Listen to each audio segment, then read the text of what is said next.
The idea of fatantum anfusakum, there are many lessons associated with it, but for the purposes of this khutbah, I'll highlight one of them. You kept putting yourselves in situations where your faith gets tested.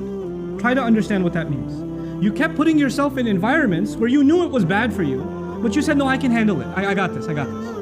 You kept surrounding yourselves with friends that would do bad things, say bad things, see bad things, go to bad places, but you said, I'm not like them, I'm just trying to help them.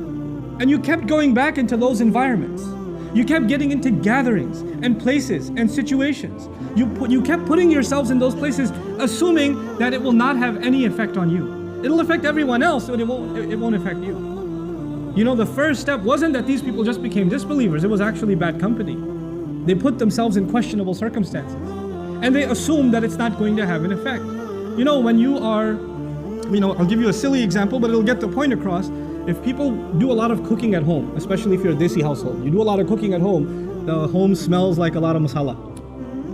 But if you live there, you don't smell it. When somebody else walks in, especially if an Arab walks into your house, they feel like they're in some contaminated zone. It hits them really hard. But a couple of hours later, they're like, it's just oxygen now. You understand? When you first put yourself in a bad environment, you might feel it. You might feel, this isn't good. This is gonna mess me up. I don't think I should be here. Your heart will feel uncomfortable. But if you keep putting yourself in that situation over and over and over and over again, guess what?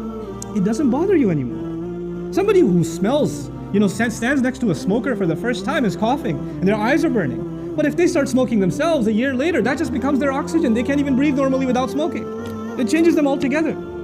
The first problem was you surrounded yourselves in a bad environment. فَتَنْتُمْ أَنفُسَكُمْ. What was the second problem? The second problem was وَتَرَبَّصْتُمْ.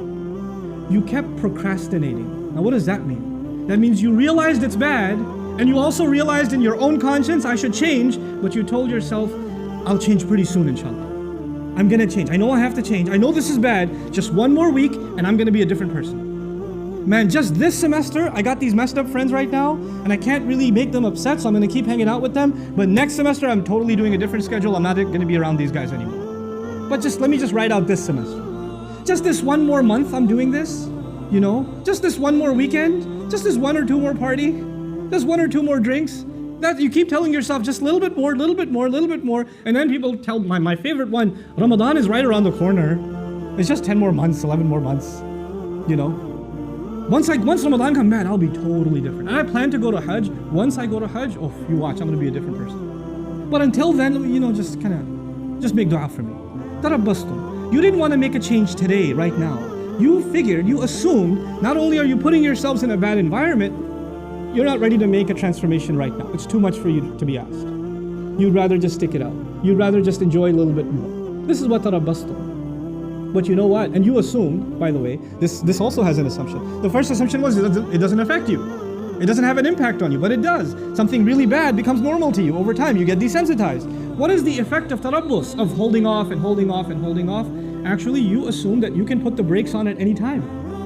And you can walk away from all of it whenever you want. I'm not addicted. I don't need this. I'm not hooked on it. I can just walk away whenever I feel like. The truth of it is, that's not the case. The longer you stay, the more addicted you become, and the more impossible you feel, it's impossible for you to get out of it. You're completely immersed. You're completely drowned. And you don't even know anymore what it is to be outside of this environment. And then you start telling yourself, it's too late for me. And when that happens, a guilt sets in. The guilt sets in that I'm pretty messed up. Man, I've been doing sins. I've been in this bad environment. I should have made tawbah a long time ago, but it's too late for me. And that bad, nobody likes to feel bad. Nobody likes to feel guilty. And then shaitan comes and says, why do you feel guilty? You don't have to feel guilty. The only thing that's making you feel guilty is this Islam thing.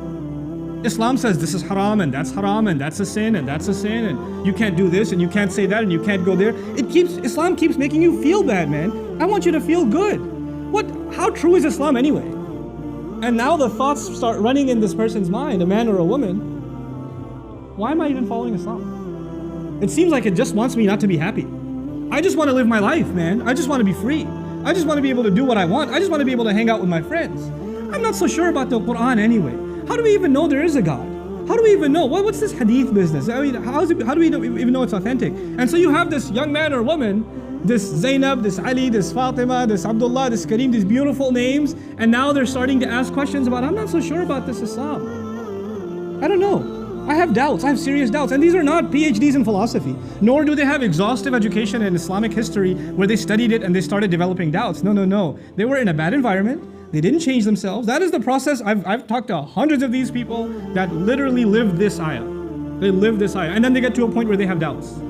But their doubts have nothing to do with logic or reason. As a matter of fact, when you answer one doubt, they go to the next doubt. When you answer that one, they go to the next one. When you answer that one, you go to the next one. Then you say, hold on a second. So how long ago did you start ending up in questionable kinds of company? And then the truth starts coming out. وَارْتَبْتُمْ. The very next words are, you fell into doubt. You started doubting. You know what doubt will do? It'll let you off the hook. You'll be able to say to yourself, well, it's not really absolutely the truth anyway, so I shouldn't feel bad that I don't follow it. I shouldn't feel bad. And now once those doubts settle in, and you hide behind those doubts, and continue to justify your life with procrastination and putting yourself in fitna, once you get to that point, then two things are taken away from you. The desire for Jannah is taken away. The desire for making Allah happy is taken away. The desire to have that light that will make you run and get to that destination, you don't even have that in this world. The person who desires to seek that success with Allah, Allah will give them that in this world. But that desire is gone now. You have doubts about it, and the fear of hell is gone. Those two things are gone. Your fears are gone, and your hopes and aspirations in Allah and the akhirah are gone. The afterlife is nothing to you. The afterlife means nothing. If somebody even brings up heaven and hell, it's a joke to you. Well, if you take away heaven and hell, if you take away the motivation to end up in the reward of Allah, or get away from the punishment of Allah on Judgment Day, well, the only motivation you're going to have left are things that are left in this world, isn't it? You have nothing left in the next life. So the only thing to look forward to are stuff that's left in this life.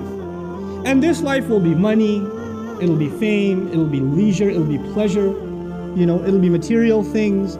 That's all you ever think about, that's all you ever care about, that's all you ever want to know about, that's the only thing that ever interests you, that's the only thing you make efforts towards, because you think all of these things are going to bring you happiness. They'll bring you contentment. So the next words are, وَغَرَّتْكُمُ الْأَمَانِيُّ. False hopes deceived you. You had false hopes that some kind of worldly thing will bring you happiness, and you ran after it. You gave all of your life to it.